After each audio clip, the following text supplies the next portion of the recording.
이 말씀만은 꼭 전달하고 싶다라는 마음으로 다시 오신다면, 만약에 3분이나 5분을 하나님께서 허락하셔서 무슨 말씀을 하실 것 같으냐고. 사실 엘리자베스 큐블러 로스라는 그 하스피스 운동의 선각자 그 책에도 나옵니다만은 무슨 말을 할 것인가 이야기를 묻습니다. 그러면 유족들이 뭐 이런저런 이야기를 합니다. 사실은 그럴 수는 없습니다. 죽었던 사람이, 하나님 앞에 갔던 사람이 다시 돌아올 리는 없습니다. 그런데 한 번 성경책에는 있었습니다. 예수님이 이 세상에 오셨습니다. 무슨 말씀을 하시기 위하여 이 세상에 오셨는지, 다시 오셨는지,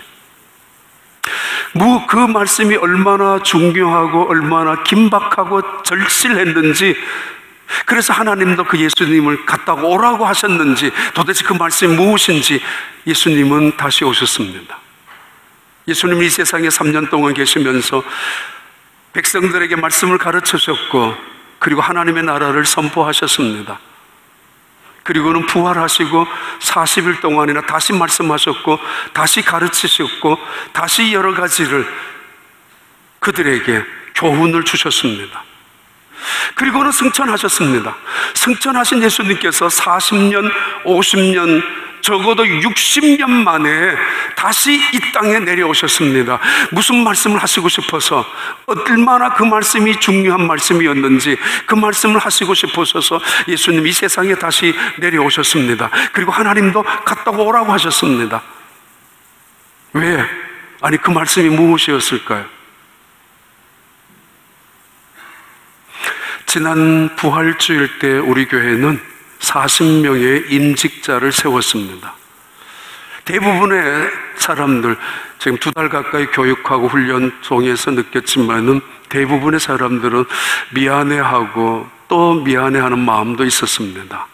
왜냐하면 자기의 믿음이 부족하다는 걸 알기 때문에, 스스로가, 또는 함께 받는 다른 사람들보다가 자기는 모자라지 않는가라고 생각하기 때문에, 아니, 자기는 받지만은 오히려 받지 못하는, 임직하지 못하는 다른 사람들, 다른 동료들을 바라보니까 훨씬 더 미안한 마음이 있었기 때문에 미안한 마음을 갖고 있었던 분들이 꽤 많았습니다.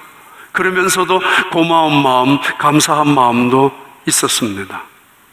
나 같은 사람에게 누구나 다 받는 것이 아니라, 아무나에게 다 주는 것이 아니라, 시간이 되고 때가 되면은 얻어먹는 밥처럼 그런 것이 아니라, 정말 나에게도 임직을 할 수 있는 안수집사가 되고 당회원이 되는 자리에 40명이나 되는 순간에 그 사람 중에 한 명이라면 고마울 것도 없을 텐데, 그러나 대부분 그렇게 고마워했습니다.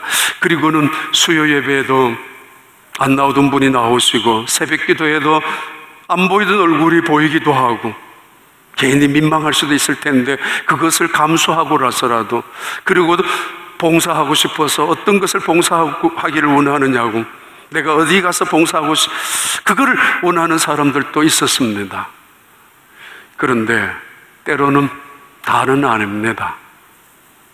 다는 아닙니다. 플로리다 잭슨빌 장로교회에 갔을 때 만났던 장로님이 저한테 이런 이야기를 했습니다. 목사님, 전 장로 되고 나가지고 정말 손해본 것이 너무 많다고. 전임 목사님 때문에 교회가 문제가 생겼고, 교회가 문제가 생기면서 파당이 생기고 싸우고 나가고 싸우고 나가고, 두 교회가 거기에서 분리됐고, 그리고는 지금도 제가 갔을 그때에도 임시 목사님이 계셨습니다. 그 장로님 하시는 이야기입니다. 지난 4, 5년 동안에 걸쳐서 한 번 제대로 예배를 드려본 적이 없다고.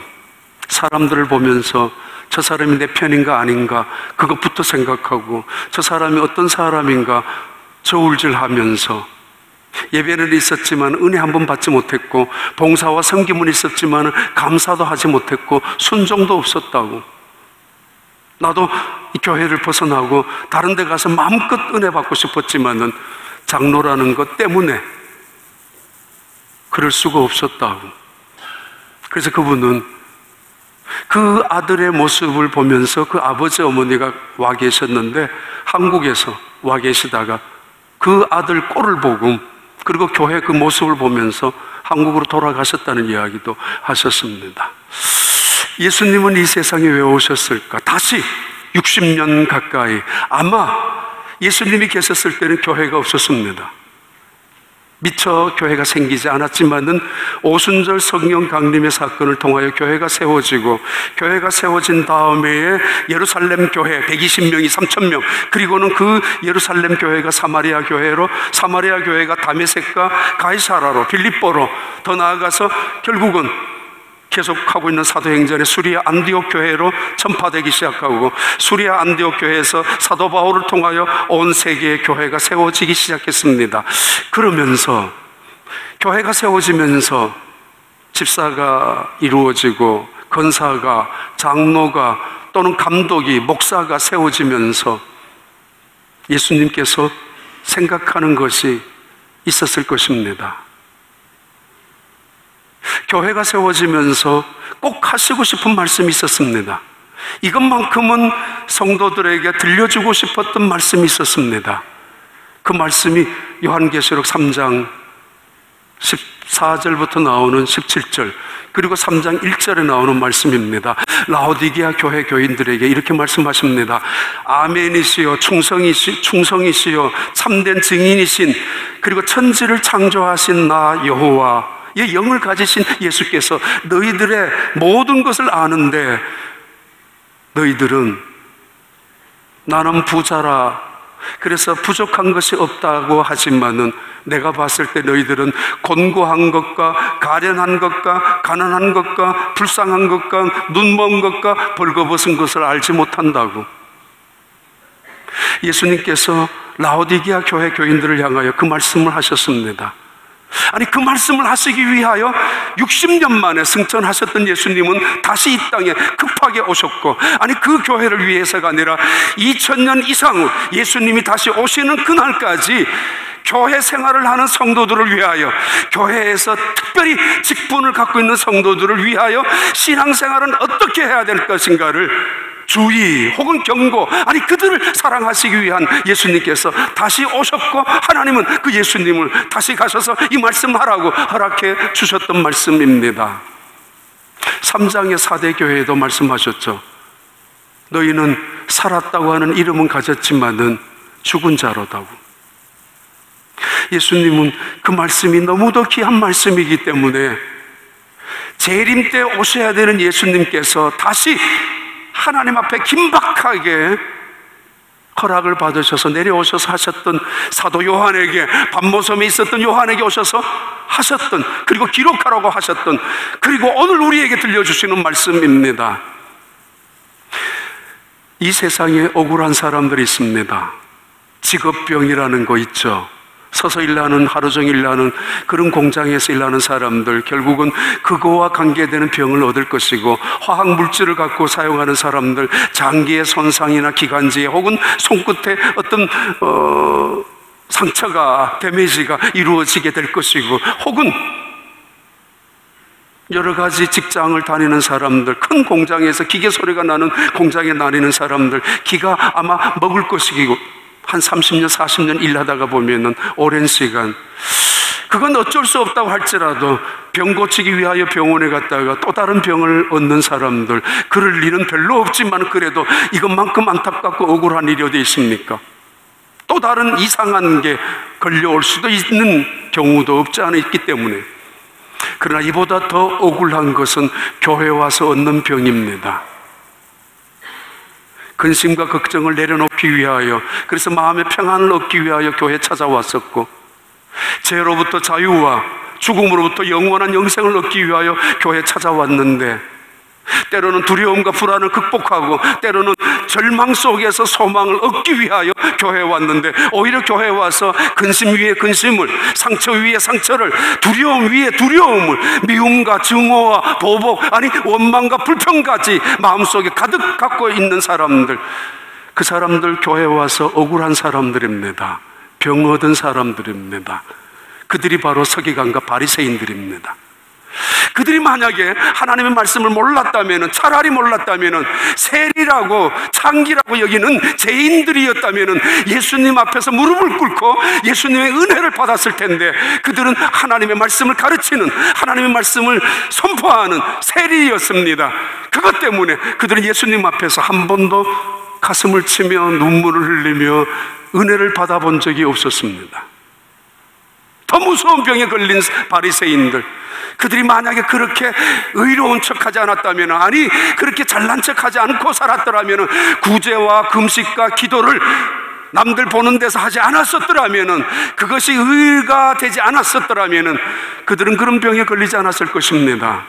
서기관과 바리새인들, 그들은 예수님이 그 앞에 나타났습니다. 하나님의 아들입니다. 메시아였었고 그리스도였었고, 그리고 그들 앞에서 벙어리가 말하게 되고 소경이 보게 되었고, 그리고 안진뱅이가 일어나게 하는 기적을 일으켜 주었던 이 사건은 이분이 바로 메시아라는 것을 보여주는 사건 아닙니까? 지금도 폭풍을 가르면서 바다 위를 걸어오셨고, 지금도 오병이어를 통하여 2만 명을 먹이셨던 예수님이 그들 앞에 계셨습니다. 지도 한번 띄워봐요. 계속 성경 기절 나왔는가?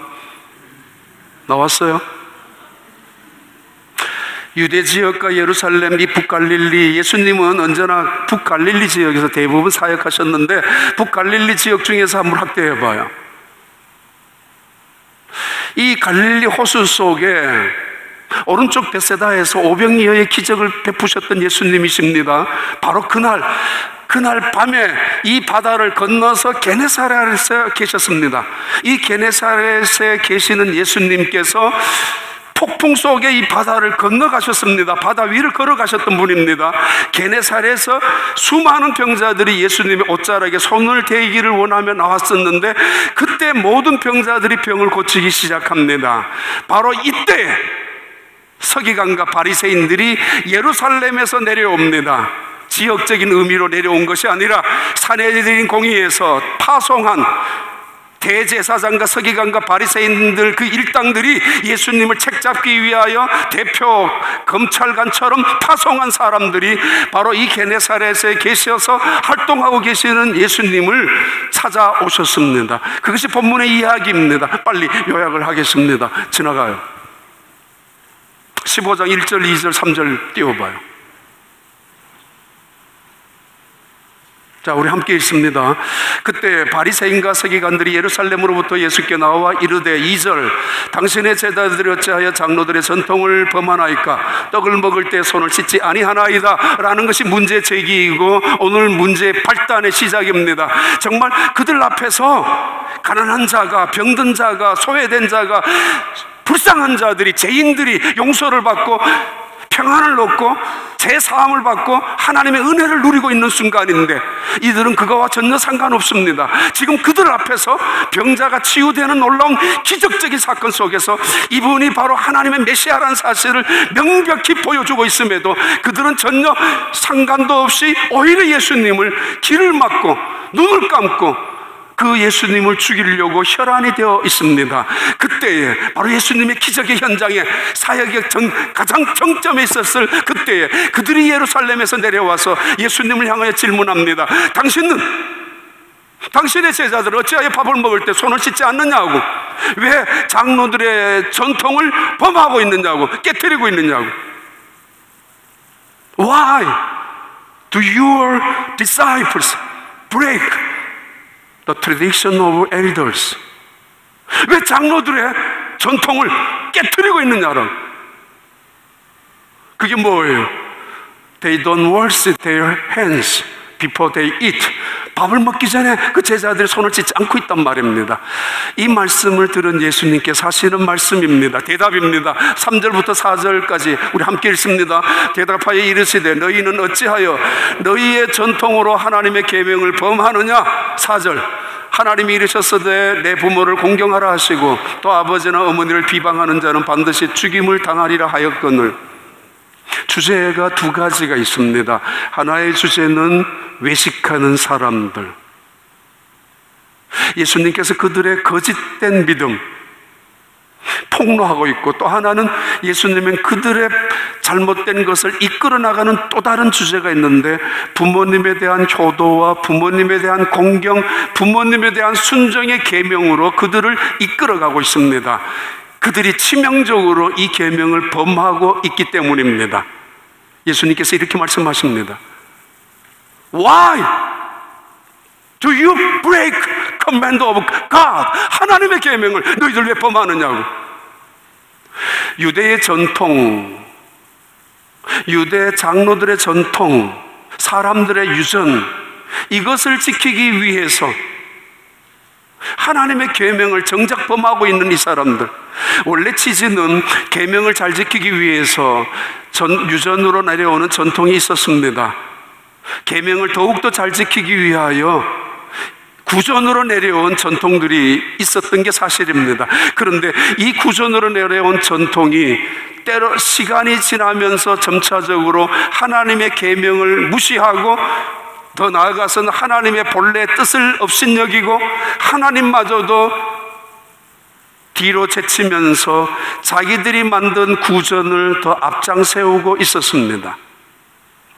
위생의 문제나 청결의 문제를 떠나서 그들은 손을 씻는 이 문제가 거룩의 문제로, 정결법으로 생각하고 있었고, 이스라엘 백성들이 이 정결법을 대단히 복잡하게 그리고 발달시켜 나가는 의식 중에 하나, 대표적인 의식이 바로 이 정결법이었습니다. 한 가지의 율법이 10가지의 계명으로, 10가지의 계명이 613가지의 계명, 613가지의 계명을 잘 지키기 위하여 그들은 전통적으로 2400여 가지나 되는 구전의 전통을 만들고 있었습니다. 예를 들면 안식일을 지키기 위하여 불을 끌 때는 어떻게 꺼야 되고, 걸을 때는 몇 메타를 걸어야 되고, 예를 들면 이런 구전을, 또는 정결 의식을, 시장에 갔다 왔을 때는 물을 뿌려야 되는데 몇 방울을 뿌려야 되고, 손을 씻을 때는 어떤 방법으로 씻어야 되고, 바로 그 이야기를 지금 그 예루살렘에서 내려온 그 사람들, 서기관과 바리새인들, 병들어 있는 그 사람들, 예수님이 그들 앞에서 기적을 베풀어 주고 있는데 하나님의 은혜를 나누고 수많은 사람들이 그 은혜 속에서 기뻐하고 있는데, 정작 이 가르쳤던 이 서기관과 바리새인들은, 아니 정작 백성들에게 예수님이 오실 것을 기다리게 했었던 이 사람들은 오히려 그 예수님을 죽이려고 모의하고 있는 장면의 시작입니다. 그들을 향하여 예수님은 이 주제를 이끌고 있습니다. 어찌하여 너희들은 계명을 범하느냐고. 그 계명이 뭐예요? 10계명이 뭡니까? 제 10번째가 내 이웃의 것을 탐내지 마라. 어떤 것이든지. 9번째는 거짓 증거하지 말라고. 8번째는 도적질하지 말라고. 7번째는 간음하지 말고. 6번째 살인하지 말고. 5번째 내 부모를 순종하라, 공경하라. 이 계명은 어찌 범하고 있으면서 너희들이 만든 전통을 그렇게도 앞세우고 있느냐라고. 그들의 형식, 그들의 거짓, 그들의 위선을 이야기하고 있습니다. 예수 믿으면서 얻을 수 있는 병, 치명적인 병 중에 하나입니다. 집사가 되고 나서 건사가 되고 차라리 내가 장로가 안 되었다면은, 내가 엎드려서 기도할 수 있는 시간에 내가 차라리 그런 직분을 안 가졌었더라면 마땅히 무릎을 꿇고 눈물을 흘리고 가슴을 치며 하나님을 바라보면서 내가 죄인입니다라고, 나도 은혜가 필요합니다, 나도 회개합니다, 나도 겸손하게 하나님 앞에 감사하며 나아가기를 원합니다. 그러나 언제부터인지 알 줄 모르게, 언제부터 왜 그랬는지, 누구 때문인지, 어디서부터 잘못되었는지 내 마음속에는 차디찬 냉소로 불평만이 남아있고, 때로는 배우는 것보다 가르치는 일에, 아니 때로는 섬기는 일이 있지만 순종은 없이, 예배는 있지만 오히려 짜증만 나는 그런 시간을 때우는 사람들, 그들은 병들린 사람들이나 다름없는 사람들입니다. 그들에게는 서기관과 바리새인들처럼 예수님을 향하여 질책하는 혈안의 눈이 멀어버린 사람들, 아니 그들은 자기들이 만드는 전통, 자기들의 생각, 자기들의 관념, 자기들의 감정을 하나님의 계명보다가 더 소중하게 여기면서 하나님의 계명을 우습게 여기고 하나님의 계명을 무시하고 있는 이 사람들, 그들을 향하여 예수님께서 제일 중요한 계명을 가르쳐 줍니다. 제5계명이 뭔 줄 아느냐로. 이것은 첫째 되는 계명이라고. 이 첫째 되는 계명은 내 부모를 순종하라, 이것이 옳은 거 아니냐라고. 자랑도 업적도 공로도 아닌 이거 옳다, 마땅하다, 순종하라, 티마라는 그리고 이것은 약속 있는 첫 계명이라고. 약속이 있습니다. 내 부모를 순종하라, 그리하면 이것이 옳으니라. 내 부모를 공경하라, 이것이 너가 땅에서 잘되고 그리고 장수하리라. 약속하신 계명입니다. 이 땅에서 장수한다고요? 부모에게 불의한 사람이 장수하는 것은 저주입니다. 이 땅에서 형통하고 성공한다고요? 불의한 사람이, 혀 없는 사람이 성공하고 형통하는 길을 걷는다면 매우 위험한 길입니다. 계명이 가르쳐 주시는 의미입니다. 그러면서 5절 6절에 예수님께서 말씀합니다. 15장 5장 6절 우리 함께 읽습니다. 너희는 이르되 누구든지 아버지에게나 어머니에게 말하기를 내가 드려 유익하게 할 것이 하나님께 드림이 되었다고 하기만 하면은 6절 그 부모를 공경할 것이 없다 하여 너희의 전통으로 하나님의 말씀을 폐하는도다. 계명에 대한 예수님께서 확실한 이야기를 하고 계시면서 그 중에 그때 당시에 빈번히 일어나는 이야기 중에 하나를 끄집어냅니다. 마가복음 7장에서는 이 말씀을 이렇게 설명합니다. 모세는 내 부모를 공경하라 하고 또 아버지나 어머니를 모욕하는 자는 죽임을 당하리라 하였거늘 그리고 너희는 이르되 사람이 아버지에게나 어머니에게나 말하기를 내가 드려 유익하게 할 것이 고르반 곧 하나님의 드림이 되었다고 하기만 하면 그만이라고 하고, 지금 이들이 가지고 있는 거짓된 행동을 예수님께서 지적하고 질책하면서 그리고 오늘 우리에게 교훈하고 있습니다. 고르반의 이야기로 마가복음에서 고르반 이야기를 하고 있는 이 이야기는 만약에 빚진 사람이 누군가가 내 집에 빚을 받으러 왔을 때 이게 있습니다. 이거 고르반 되었다고 합니다. 그러면 못 가지고 갑니다. 내 밭이 있습니다. 고르반 했다고 하면 결코 뺏어갈 수 없습니다. 왜냐하면 그게 하나님께 바친 것이 되었기 때문입니다. 혹은 반대로 빚을 받으러 가는 사람이 이 사람에게 10만 불을 빌려주었는데 받아야 합니다. 그리고 그 사람한테 말합니다. 내가 당신에게 받아야 될 10만 불 고르반 했다고. 이 사람은 목숨을 걸고 갚아야 합니다. 하나님께 바친 것이기 때문입니다. 이런 고르반을 그들이 언제 사용하는가 하면은 아버지, 어머니에게 사용하기 시작합니다. 하나님께도 드려야 되고 아버지께도 드려야 되는데 어머니에게도 바쳐야 되고 하나님께도 바쳐야 되는데 돈이 모자라니까 모자랄 수밖에, 쓰는 게 많으니까 나가는 게 많으면 모자랄 수밖에 없죠. 그런데 두 가지 다를 드릴 수가 없으니까 하나님께 드리면은 가만히 생각하니까 사람들에게도 칭찬을 받고 인정도 받습니다. 그래서 이것을 하나님께, 이것을 팔아서 아버지에게 봉양을 해드려야 되고 어머니를 모셔야 되는 것인데 이것을 고르반 했다고 합시다. 그러면 하나님께서 됩니다. 그럼 아버지, 어머니는 안 바쳐도 됩니다. 안 드려도 됩니다. 그것을 고르반으로 그들은 이용, 악용하고 있습니다. 부모님은 알죠. 저놈의 자식들 왜 고르반 했는지, 무엇 때문에 했는지. 하나님의 말씀은 내 부모를 공경하라. 주 안에서 내 부모를 업신여기지 마라, 가벼이 여기지 마라, 기쁘게 하라. 주 안에서 만약에 그렇지 않으면 돌로 치게 될 것이다. 반드시 그 가운데 악을 제하는데 불효자들을, 그 악을 그 동네에서는 반드시 제하되 돌로 쳐서 그 사람들을 죽이라고까지 신명기 5장, 신명기 21장, 출애굽기 21장에 말씀하고 있는 말씀입니다. 그런데 이것을 아주 교묘히 이용, 악용하고 있습니다. 하나님께 바쳤다고, 그래서 부모님께 안 드려도 된다라고 그것을 고르반이라고 했습니다. 다시 말합니다. 부모님은 알고 있습니다. 저 자식들이 왜 고르반 했는지. 자주 상록대학에서 제가 말씀합니다. 미안하다 자식들아, 잘해준 것도 없고 제대로 뒷받침해 준 것도 없는데 정말 미안하다고. 그런데 고맙다. 그렇게 너희들에게 잘해준 것이 없고 제대로 해준 것이 없는데 너희들이 나에게 이렇게 해주니까 고맙다고. 어떤 자식은 정말 가시처럼, 송곳처럼 찔러대는 자식들도 있습니다. 부모님이 우리에게 해준 것이 뭐 있다고 이제 와서 손을 벌리느냐고. 우리가 어떻게 얼마나 힘들게 살아왔는데 이제 와서 부모님이 우리한테 뭘 잘났다고 도와달라고 하느냐고, 뭘 의지하느냐라고. 그 가슴 속에 부모님의 마음에 한이 되게 만드는 사람들.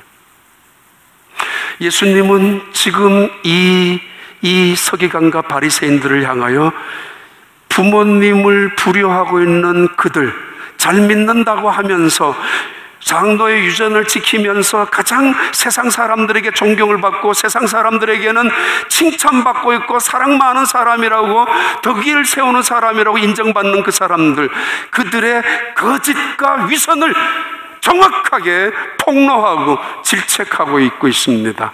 어찌하여 너희들은 고로반 하느냐고, 하나님의 계명을 그런 말로, 그런 외식으로 고로반 하느냐고. 차라리 너희가 몰랐었더라면은, 성경을 제대로 모르고 하나님 앞에 잘 믿는 거 덜 잘 믿어 차라리 죄인이었더라면은 그러지 않았을 텐데.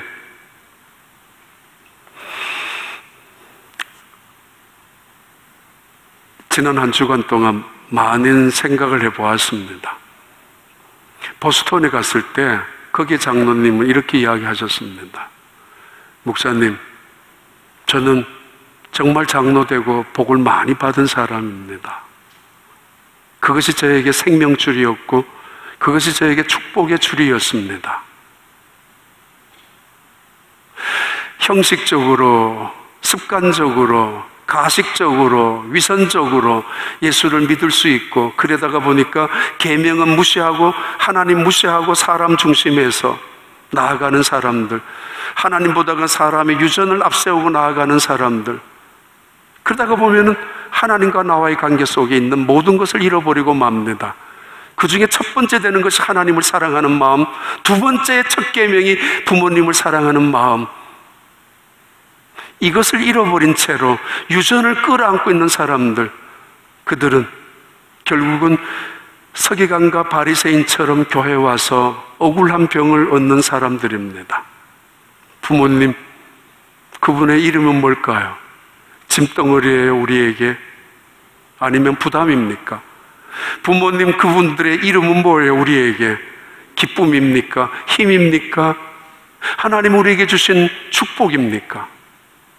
아니, 부모님, 그분들은 어떤 분이에요? 늘 고로반의 대상으로 여기는,